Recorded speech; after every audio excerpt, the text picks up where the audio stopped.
Assalamualaikum warahmatullahi wabarakatuh. Perkenalkan, nama saya Hanif Rahman dengan NIM 4242301024. Pada kesempatan kali ini saya akan memperkenalkan serta menjelaskan hasil PBL saya pada semester ini yang berjudul Artificial Intelligence in Agricultural Drone.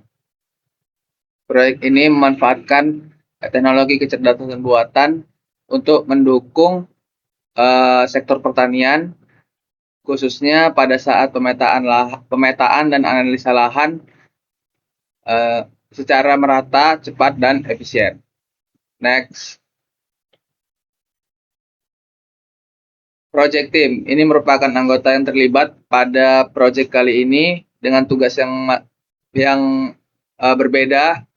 Yang pertama ada tim programmer, itu terbagi menjadi dua, ada yang bekerja pada software dan ada juga bekerja pada hardware. Di mana pemrograman ini biasanya menangani sistem AI dan juga pemrograman. Kemudian ada tim elektrikal yang menangani sistem kelistrikan pada drone, tim mekanikal yang menangani struktur fisik dari drone yang dibuat. Oke, kemudian ada project background.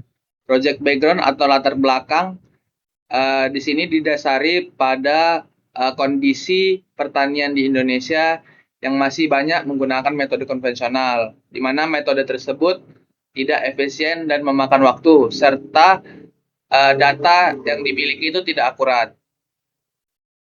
Nah, dengan adanya keterbatasan data yang tidak akurat, di situ eh, terjadinya di situ akan mengakibatkan pengolahan lahan dan panen tidak optimal.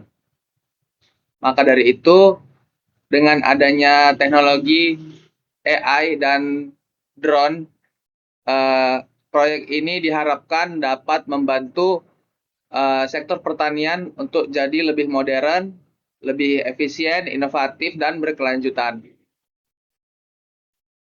Oke, kemudian di sini ada project timeline, di mana project timeline ini adalah acuan kegiatan kami selama PBL pada semester ini, yang dimulai pada minggu pertama di bulan September hingga minggu terakhir di minggu 14 pada bulan Desember. Untuk kegiatan pertama kali adalah dilakukannya kick off PBL, yaitu penjelasan awal terkait PBL pada semester ini oleh Kaprodi, yaitu Pak Nanta.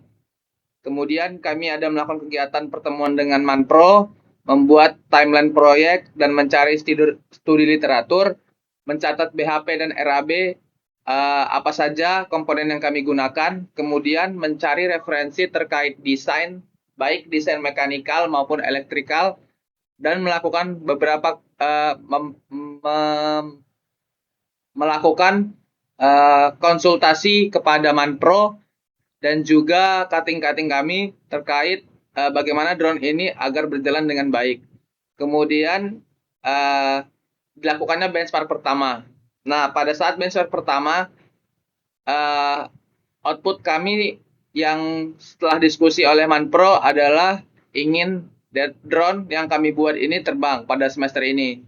Namun, pada benchmark pertama, reviewer kami yaitu Pak Nantafaki meminta agar jangan terlalu berekspektasi tinggi karena kemungkinan BHP atau RAB yang kami ajukan ke laboran itu mungkin akan sulit di ACC karena beberapa komponen itu termasuk yang harganya mahal.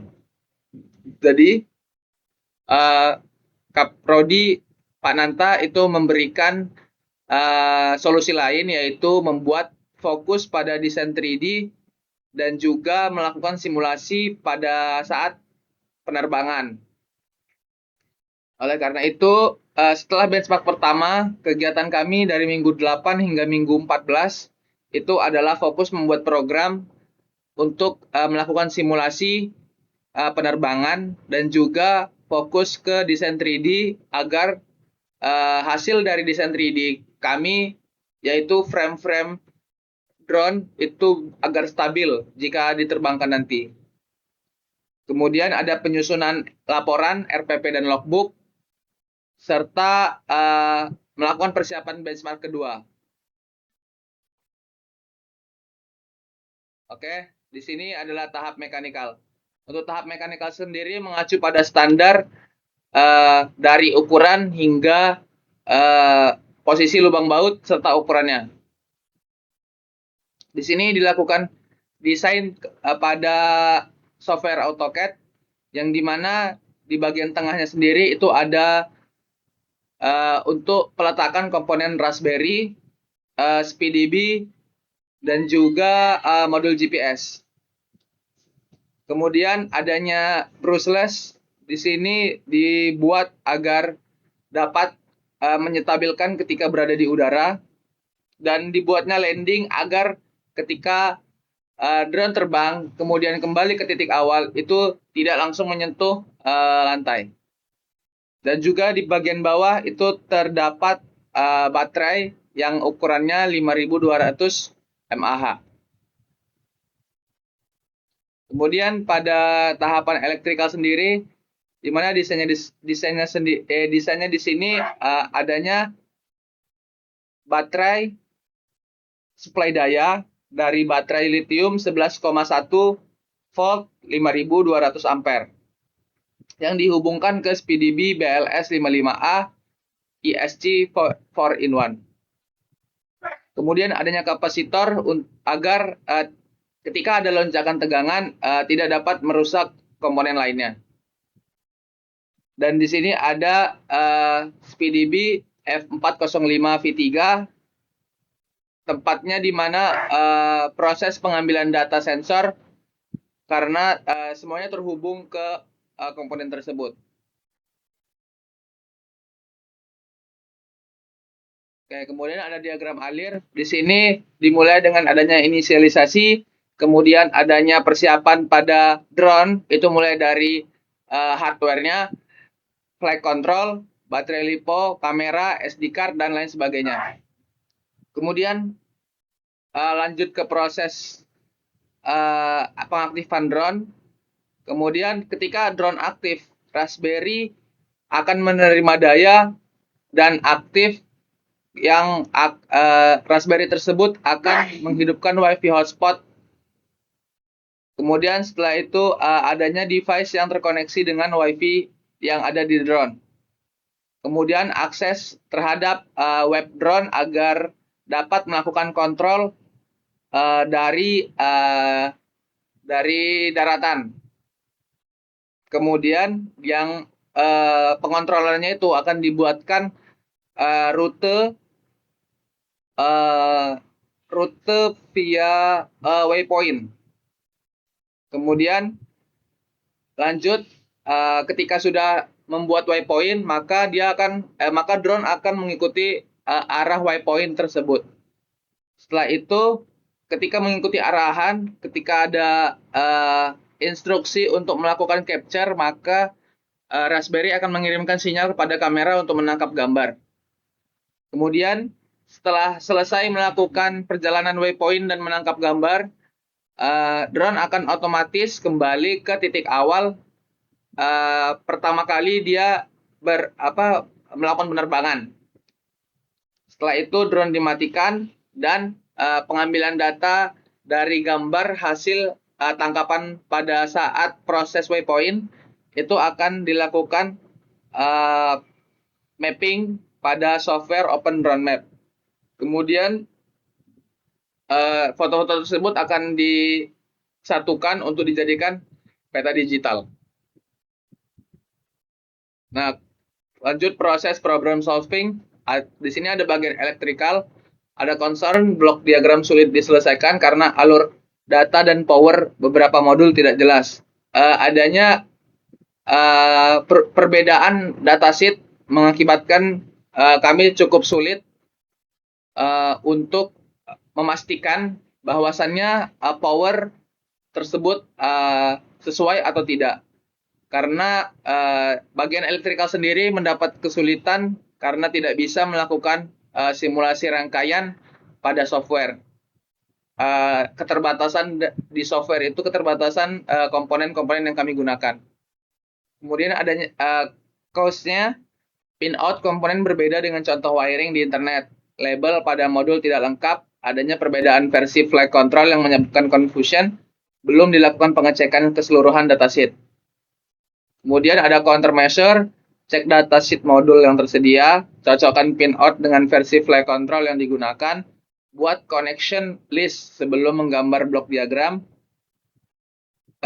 perbarui blok diagram setelah seluruh pinout diverifikasi. Kemudian di sini ada penanggung jawabnya yaitu Kevin Siregar.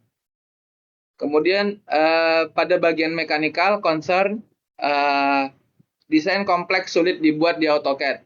Pada saat proses pembuatan desain pada software AutoCAD terjadi beberapa kendala di mana ukuran-ukuran yang digunakan itu sulit sebab kami ingin membuat desain seperti yang ada di internet, namun yang di internet tersebut tidak memberikan detail jelas ukurannya.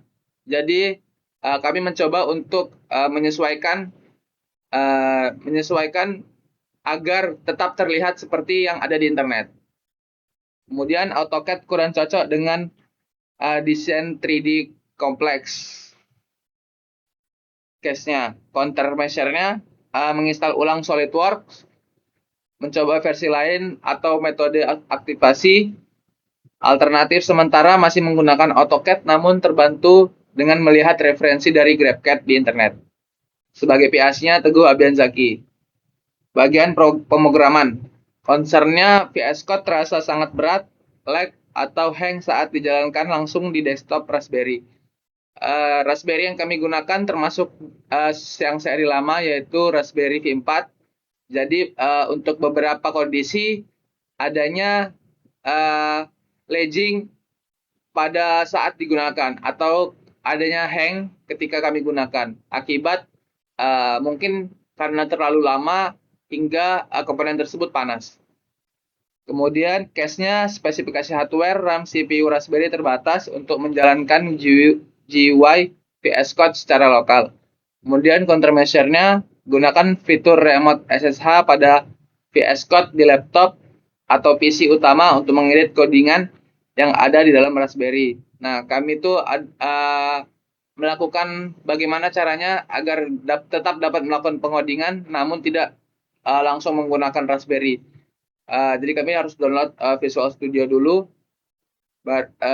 melakukan coding di laptop, kemudian ditransfer ke Raspberry Pi. Sebagai PIC-nya ada PIC pemrograman yaitu Hanif Rahman, Ridwan Miski, dan Deka Aulia Rahman. Oke, di sini ada update project plan, di mana untuk update-nya sendiri ini berlaku untuk setelah benchmark pertama, yaitu adanya perubahan output dari yang harusnya terbang, drone-nya terbang, jadi fokus ke desain 3D dan simulasi program. Dimulai dari perencanaan, riset, dan pengadaan barang, studi literatur, riset referensi desain, survei komponen dan RAB, serta instalasi software penunjang, install sistem operasi dan konfigurasi, serta pengambilan BHP. Untuk di sini project planner yang digunakan adalah menggunakan project planner pada tugas design thinking sebelumnya. Kemudian next bagian desain ada perancangan menggunakan AutoCAD, frame dan juga part dari komponennya. Kemudian ada pembuatan wiring secara blok diagram. Kemudian presentasi kepada Manpro terkait mechanical dan electrical. Kemudian ada fabrikasi dan perakitan yaitu percetakan menggunakan 3D print di Technopreneur untuk membuat frame 3D-nya. Kemudian adanya integrasi dan tes pengujian ketika pada posisi sudah selesai 3D print, kemudian pemasangan part-part dari frame drone tersebut. Kemudian adanya pengujian untuk simulasi dari pemrograman untuk penerbangan drone. Itu menggunakan Visual Studio yang dioperasikan dioperasikan ke localhost agar dapat dilakukan oleh web. Kemudian adanya analisa laporan yaitu pembuatan laporan akhir video dokumentasi, apa namanya, presentasi dan demo akhir. Oke, mungkin itu saja yang dapat saya sampaikan. Saya tutup. Sekian, terima kasih. Assalamualaikum warahmatullahi wabarakatuh.